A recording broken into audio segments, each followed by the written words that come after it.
আসসালামু আলাইকুম রহমতুল্লাহি বরকাতুহু। প্রিয় শিক্ষার্থীবৃন্দ, আমরা নবম ও দশম শ্রেণীর ইসলাম শিক্ষা বইয়ের পঞ্চম অধ্যায়ের সৃজনশীল নিয়ে কথা বলছিলাম। এখন আমাদের সামনে আছে রাজশাহী ও ময়মনসিংহ বোর্ড 2025-এর একটা গুরুত্বপূর্ণ সৃজনশীল।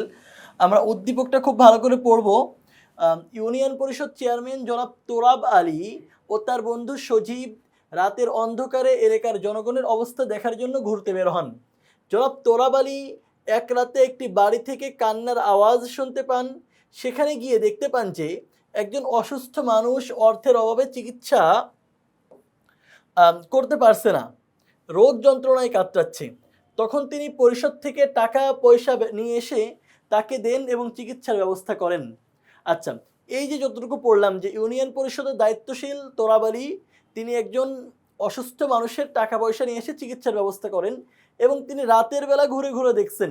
এই দৃশ্যটা হযরত ওমর রাদিয়াল্লাহু আনহুর জীবনের সাথে মিলে। অপরদিকে তার বন্ধু সজীবের এলাকায় ঘূর্ণিঝড়ে বাড়ি ঘর ও রাস্তা ক্ষতিগ্রস্ত হলে নিজের অর্থ দিয়ে তা মেরামতের ব্যবস্থা করেন এবং জনগণকে সাহায্য সহযোগিতা করেন। নিজের অর্থ দিয়ে জনগণকে সাহায্য সহযোগিতা করা, এটা ইসলামের তৃতীয় খলিফা হযরত ওসমান রাদিয়াল্লাহু আনহুর জীবনের সাথে মিলে। তাহলে আমরা যে উদ্দীপকটা পড়লাম, এই উদ্দীপকের একটা অংশ মিলে ইসলামের দ্বিতীয় খলিফা হযরত ওমর রাদিয়াল্লাহু আনহুর সাথে, আরেকটা অংশ গিয়ে মিলে ইসলামের তৃতীয় খলিফা হযরত উসমান রাদিয়াল্লাহু আনহুর সাথে। এখন আমরা প্রশ্নগুলো দেখব। আমাদের সামনে 4টা প্রশ্ন আছে। সবার আগে আমাদের কাছে জানতে চাওয়া হয়েছে মদিনা সনদ কি। 2 নম্বরে আমাদের কাছে জানতে চাওয়া হয়েছে হযরত আবু বকর রাদিয়াল্লাহু আনহুকে ইসলামের ত্রাণকর্তা বলা হয় কেন, ব্যাখ্যা করো। হযরত আবু বকর রাদিয়াল্লাহু আনহুকে ইসলামের ত্রাণকর্তা কেন বলা হয়, ব্যাখ্যা করতে বলা হয়েছে। গ নম্বরে জানতে চাওয়া হয়েছে জনাব তোরাব আলীর কর্মকাণ্ডে কোন খলিফার আদর্শের মিল খুঁজে পাওয়া যায়, ব্যাখ্যা করো। তোরাব আলী নামে যেই ব্যক্তি এলাকায় ঘুরে ঘুরে মানুষের খোঁজ খবর নিতেন, তার কর্মকাণ্ডে কোন খলিফার আদর্শ খুঁজে পাওয়া যায়, ব্যাখ্যা করো। আর ঘ নম্বরে আমাদের কাছে জানতে চেয়েছে সজীব এর কর্মকাণ্ডের দ্বারা কোন খলিফার মানব সেবার সাদৃশ্য পাওয়া যায়, তা বিশ্লেষণ করো। গ নম্বর পাওয়া যায় হযরত ওমর রাদিয়াল্লাহু আনহুর, আর ঘ নম্বর পাওয়া যায় হযরত ওসমান রাদিয়াল্লাহু আনহুর। এখন আমরা 4টা প্রশ্নের উত্তর দিব। সবার আগে মদিনা সনদ কি। মদিনায় ইসলামী রাষ্ট্র গঠনের লক্ষ্যে সেখানকার সকল গোত্রের নেতাদের সাথে বৈঠক করে মহানবী সাল্লাল্লাহু আলাইহি সাল্লাম যে লিখিত সনদ প্রণয়ন করেন তাই মদিনা সনদ। মদিনায় ইসলামী রাষ্ট্র গঠনের লক্ষ্যে সেখানের যতগুলো গোত্র ছিল প্রত্যেক গোত্রের সাথে বৈঠক করে মহানবী সাল্লাল্লাহু আলাইহি সাল্লাম যে সনদ প্রণয়ন করেন, প্রত্যেক গোত্রের নেতাদের সাথে বৈঠক করে যেই সনদ প্রণয়ন করেন, সেটাই ইতিহাসে মদিনা সনদ নামে প্রসিদ্ধ এবং পৃথিবীর ইতিহাসে প্রথম লিখিত সংবিধান বা লিখিত সনদের নামও মদিনা সনদ। 2 নম্বর, হযরত আবু বকর রাদিয়াল্লাহু আনহুকে ইসলামের ত্রাণকর্তা বলা হয় কেন, ব্যাখ্যা করো। রাসূলুল্লাহ সাল্লাল্লাহু আলাইহি সাল্লামের ইন্তিকালের পরে ইসলামী রাষ্ট্র চরম সংকটের মুখে পড়ে। এই কঠিন সময়ে হযরত আবু বকর রাদিয়াল্লাহু আনহু দৃঢ়তা ও প্রজ্ঞার পরিচয় দিয়ে রাষ্ট্র পরিচালনার দায়িত্ব গ্রহণ করেন। ইসলামী রাষ্ট্র যখন চরম সংকটে, তখন তিনি দৃঢ়তা আর প্রজ্ঞার পরিচয় দিয়ে রাষ্ট্র পরিচালনার দায়িত্ব গ্রহণ করেছিলেন। তার বিচক্ষণ নেতৃত্ব ইসলামী রাষ্ট্রকে ভেঙে পড়া থেকে রক্ষা করেন। তিনি কি করেছিলেন? তিনি মিথ্যা নবুয়ত দাবিদারদের কঠোরভাবে দমন করেন। যারা জাকাত দিতে অস্বীকার করেছিল তাদের বিরুদ্ধেও অবস্থান নেন। একই সাথে ইসলাম ত্যাগকারী বিদ্রোহীদের মোকাবেলা করে দেশে স্থিতিশীলতা ফিরিয়ে আনেন। ইয়ামামার যুদ্ধে বহু কোরআন হাফেজ শাহাদত বরণ করলে কোরআন সংরক্ষণের প্রয়োজনীয়তা অনুভব করে তিনি কোরআন সংকলনের উদ্যোগ গ্রহণ করেন। রাষ্ট্রের সংকটময় মুহূর্তে তার দূরদর্শী পদক্ষেপ ও সাহসী সিদ্ধান্তের ফলে ইসলামী রাষ্ট্র সুসংহত হয়। এজন্যই তাকে যথার্থভাবে ইসলামের ত্রাণকর্তা বলা হয়। দেখো, রাসূলুল্লাহ সাল্লাল্লাহু আলাইহি সাল্লাম যখন ছিলেন তখন তো রাষ্ট্রের মধ্যে একটা স্থিতিশীলতা ছিল, কিন্তু রাসূলুল্লাহ সাল্লাল্লাহু আলাইহি সাল্লামের ইন্তিকালের পরে যারা ষড়যন্ত্র করতে চায় সবাই একযোগে ইসলামী রাষ্ট্রের দিকে ষড়যন্ত্রের সবল ফেলা শুরু করে। এই সময় হযরত আবু বকর রাদিয়াল্লাহু আনহু দৃঢ়ভাবে সবগুলো সিদ্ধান্ত নেন এবং যত ফিতনা ফাসাদ ছিল, যত ষড়যন্ত্র ছিল, সব কঠিন সিদ্ধান্তের মাধ্যমে মোকাবেলা করেন। হযরত আবু বকর রাদিয়াল্লাহু আনহু বলেন, আয়ান কুসুদ্দিন ওয়া আনা হাই, দ্বীনের ব্যাপারে কাটছাট করা হবে, ইসলামকে কোনো অংশ বাদ দেওয়া হবে, কোনো অংশ রেখে দেওয়া হবে, আর আমি আবু বকর বেঁচে থাকবো, এটা হতে পারে না।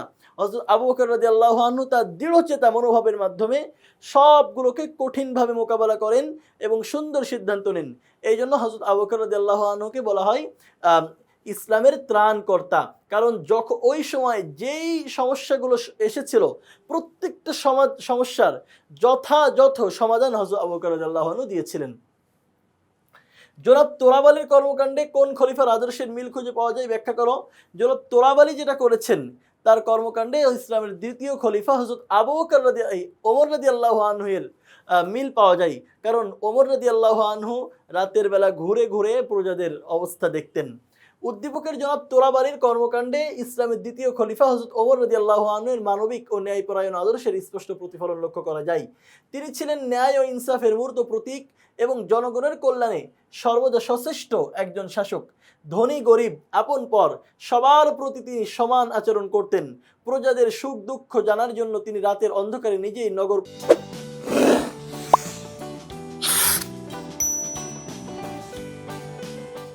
পরিদর্শনে বের হতেন।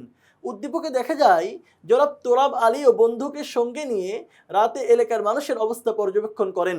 এক অসুস্থ ও অসহায় ব্যক্তির কান্না শুনে তিনি তার বাড়িতে যান। অর্থের অভাবে চিকিৎসা করতে না পাওয়ার বিষয়টি জানতে পারেন। তখন নিজ উদ্যোগে পরিষদ থেকে অর্থ এনে তার চিকিৎসার ব্যবস্থা করেন। এ ঘটনা খলিফা ওমর রাদিয়াল্লাহু আনহু এর সেই ঐতিহাসিক দৃষ্টান্তের সঙ্গে সাদৃশ্যপূর্ণ, যখন তিনি ক্ষুধার্ত শিশুর কান্না শুনে নিজ কাঁধে খাদ্য বহন করে সাহায্য করেছিলেন। তাই বলা যায় জনগণের দুঃখ দুর্দশা উপলব্ধি করা, নিজ দায়িত্বে তাদের পাশে দাঁড়ানো, মানবতার সেবায় আত্মনিয়োগ করা, এসব গুণের মাধ্যমে জনাব তুরাব আলী খলিফা ওমর রাদিয়াল্লাহু আনহু এর আদর্শ অনুসরণ করেছেন। তাহলে আমরা এখানে কি বলছি যে তোরাব আলী ইউনিয়ন পরিষদ চেয়ারম্যান, তিনি যেগুলো করেছেন তার কাজের সাথে খলিফা হযরত ওমর রাদিয়াল্লাহু আনহু এর মিল পাওয়া যায়। ওমর রাদিয়াল্লাহু আনহু রাতের বেলা ঘুরে ঘুরে মানুষের অবস্থা দেখতেন, আর ইউনিয়ন পরিষদ চেয়ারম্যান তিনি তো সেটাই করেছেন যেটা আমরা উদ্দীপকের মধ্যে পড়ে এসেছি যে রাতের অন্ধকারে এলাকার জনগণের অবস্থা দেখার জন্য ঘুরতে বের হন। আর রাতের অন্ধকারে এলাকার জনগণের অবস্থা ঘুরতে দেখার জন্য বের হওয়া, এটা তো হযরত ওমর রাদিয়াল্লাহু আনহু এর এই আদর্শ ছিল। তো তোরাবাড়ির সাথে কোন খলিফার আদর্শের মিল খুঁজে পাওয়া যায়? হযরত ওমর রাদিয়াল্লাহু আনহু এর। এরপর ওমর রাদিয়াল্লাহু আনহু ঘুরতে ঘুরতে কোথাও কোনো সমস্যা হলে তিনি সমাধানের চেষ্টা করতেন। কেউ অনাহারে থাকলে তিনি আহারের ব্যবস্থা করতেন, কেউ অসুস্থ হলে তিনি তার সেবার ব্যবস্থা করতেন, চিকিৎসার ব্যবস্থা করতেন। জনাব তোরাব আলীও তার কাজের মাধ্যমে সেগুলোই করেছেন। সজীবের কর্মকাণ্ডের দ্বারা কোন খলিফার মানব সেবার সাদৃশ্য পাওয়া যায় তা বিশ্লেষণ করো। সজীব এলাকায় যখন বন্যা হয়েছে তখন তিনি এলাকার মানুষের নিজ উদ্যোগে ঘূর্ণিঝড় হয়েছে, বন্যা না, ঘূর্ণিঝড় হয়েছে, তখন নিজ উদ্যোগে নিজ অর্থ দিয়ে তিনি মেরামতের ব্যবস্থা করেছেন, তিনি জনগণের সহযোগিতা করেছেন। আমরা বলছি সজীবের আদর্শের সাথে ইসলামের তৃতীয় খলিফা হযরত উসমান রাদিয়াল্লাহু আনহু এর আদর্শের মিল পাওয়া যায়। উদ্দীপকের সজীবের কর্মকাণ্ডে ইসলামের তৃতীয় খলিফা হযরত উসমান রাদিয়াল্লাহু আনহু এর দানশীলতা ও মানব সেবার উজ্জ্বল আদর্শ প্রতিফলিত হয়েছে। কিভাবে প্রতিফলিত হয়েছে? তিনি ছিলেন অত্যন্ত ধনী, নম্র, লজ্জাশীল ব্যক্তি। ইসলাম গ্রহণের পর তিনি তার বিপুল সম্পদ আল্লাহর পথে ও মানবতার কল্যাণে ব্যয় করেন। মুসলমানদের সংকটময় মুহূর্তে তিনি সবসময় সাহায্যের হাত প্রসারিত করতেন। ঐতিহাসিকভাবে দেখা যায় মদিনায় পানির সংকট দূর করার জন্য তিনি বিপুল পরিমাণ অর্থ ব্যয় করে একটি কূপ ক্রয় করে ওয়াকফ করে দেন। ওয়াকফ করে দেওয়া মানে সাধারণ মানুষের জন্য তিনি একেবারে দিয়ে দেন, কোনো দাবি দায়ী একেবারে দিয়ে দেন। দুর্ভিক্ষকালে তিনি খাদ্য বিতরণ করেন, মসজিদে নববীর সম্প্রসারণেও নিজস্ব অর্থ ব্যয় করেন।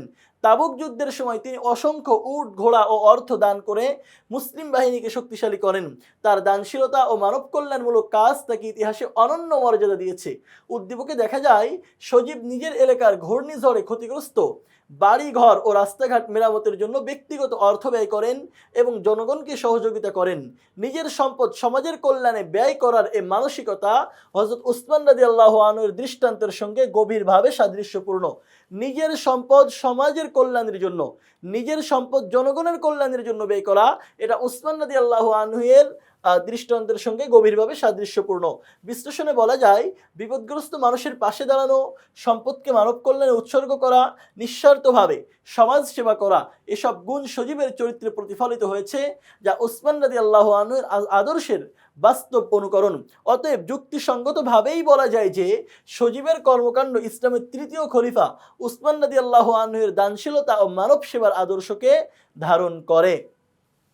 তাহলে আমরা বলছি, এলাকা যখন ঘূর্ণিঝড়ে আক্রান্ত, তখন সজীব নিজের উদ্যোগে মানব সেবায় যে আত্মনিয়োগ করেছেন, জনগণের সাহায্য সহযোগিতা করেছেন, এটা ইসলামের তৃতীয় খলিফা হযরত উসমান রাদিয়াল্লাহু আনহুর আদর্শের সাথে মিলে যায়।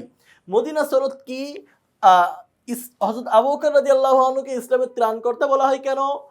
জনাব তোরাবালির কর্মকাণ্ডে কোন খলিফার আদর্শের মিল খুঁজে পাওয়া যায়? সজীবের কর্মকাণ্ডের দ্বারা কোন খলিফার মানব সেবার সাদৃশ্য পাওয়া যায়? এই 4টা প্রশ্ন নিয়ে আমরা তোমাদের সাথে কথা বললাম। মদিনা সনদ কি? আমরা বললাম যে মদিনায় রাসূলুল্লাহ সাল্লাল্লাহু আলাইহি ওয়াসাল্লাম যাওয়ার পরে সেখানে ইসলামী রাষ্ট্র গঠন করার জন্য সব গোত্রের, মদিনাতে অবস্থানরত যতগুলো গোত্র ছিল সব গোত্রের নেতাদের সাথে পরামর্শ করে যে সনদ, যে সংবিধান প্রণয়ন করেন, এটাকে ইতিহাসে মদিনা সনদ হিসেবে পরিচিত, মদিনা সনদ বলা হয়। হযরত আবু বকর রাদিয়াল্লাহু আনহুকে ইসলামের ত্রাণকর্তা বলা হয় কেন? ব্যাখ্যা করো। রাসূলুল্লাহ সাল্লাল্লাহু আলাইহি ওয়াসাল্লামের ইন্তিকালের পরে ইসলামের অবস্থা যখন, ইসলামী রাষ্ট্র যখন নানা রকম সংকটের মুখে পড়ে, তখন আবু বকর রাদিয়াল্লাহু আনহু তার দৃঢ়তা, তার কঠিন মনোভাবের মাধ্যমে, সঠিক সিদ্ধান্তের মাধ্যমে তিনি ইসলামী রাষ্ট্রকে সব রকম ষড়যন্ত্র থেকে, নানা রকম বিদ্বেষকারীদের বিদ্বেষ থেকে, হিংসাকারীদের হিংসা থেকে, ষড়যন্ত্রকারীদের ষড়যন্ত্র থেকে, ফিতনা ফাসাদকারীদের ফিতনা ফাসাদ থেকে হেফাজত করেন। এই জন্য আমরা আবু বকর রাদিয়াল্লাহু আনহুকে ইসলামের ত্রাণকর্তা হিসেবে উপস্থাপন করেছি। জনাব তোরাবালির কর্মকাণ্ডে কোন খলিফার আদর্শের মিল খুঁজে পাওয়া যায়? ব্যাখ্যা করো। আমরা বলেছি ইউনিয়ন পরিষদ চেয়ারম্যান তোরাবালির কর্মকাণ্ডে হযরত ওমর রাদিয়াল্লাহু আনহুর আদর্শের মিল পাওয়া যায়। তিনি যা করেন, তোরাবালি যা করেন, রাতের বেলা মানুষের অবস্থা খুঁজে খুঁজে বের করা, একজন অসুস্থ মানুষদের চিকিৎসার ব্যবস্থা করা, এগুলো মূলত হযরত ওমর রাদিয়াল্লাহু আনহুর আদর্শ ছিল। সজীবের কর্মকাণ্ডের দ্বারা কোন খলিফার মানব সেবার সাদৃশ্য পাওয়া যায় তা বিশ্লেষণ করো। সজীবের কর্মকাণ্ডের দ্বারা হযরত ওসমান রাদিয়াল্লাহু আনহুর মানব সেবার সাদৃশ্য পাওয়া যায়। কারণ সজীব যেমন নিজ উদ্যোগে সাহায্য করেছেন, জনগণের সেবা করেছেন নিজের অর্থ দিয়ে, এগুলো মূলত উসমান রাদিয়াল্লাহু আনহু করতেন। তাহলে অন্য কোনো প্রশ্নে যদি তোমাদের মদিনা সনদ কি এটা জানতে চাই, আবু বকর রাদিয়াল্লাহু আনহুকে ইসলামের ত্রাণকর্তা কেন বলা হয়, এ ব্যাপারে প্রশ্ন করা হয়, জনাব তোরাবালির কর্মকাণ্ডে কোন খলিফার আদর্শের মিল খুঁজে পাওয়া যায়, সেখানে হযরত ওমর রাদিয়াল্লাহু আনহুর মিল খুঁজে পাওয়া যায়, এবং সর্বশেষ উসমান রাদিয়াল্লাহু আনহু। তার মানে ইসলামের 3জন খলিফার ব্যাপার নিয়ে আমরা এখানে সংক্ষিপ্তভাবে এবং বিস্তারিত কথা বলেছি। আমরা মদিনা সনদ দিয়ে তোমাদের সামনে আলোকপাত করেছি। আশা করি এই 3জন খলিফার জীবনী অন্য কোনো প্রশ্নে যদি আসে, অন্য কোনো ব্যক্তির আদর্শের সাথে চিত্রিত করে যদি এই 3 খলিফার কোনো একজন সম্পর্কে তোমাদেরকে প্রশ্ন করা হয়, আশা করি তার সঠিক আনসার তোমরা করতে পারবে। তোমাদের জন্য শুভকামনা রইল। অন্য কোনো ক্লাসে দেখা হবে, কথা হবে। ততক্ষণ পর্যন্ত বিদায় নিচ্ছি। আল্লাহ হাফেজ। আসসালামু আলাইকুম ওয়া রাহমাতুল্লাহি ওয়া বারাকাতুহু।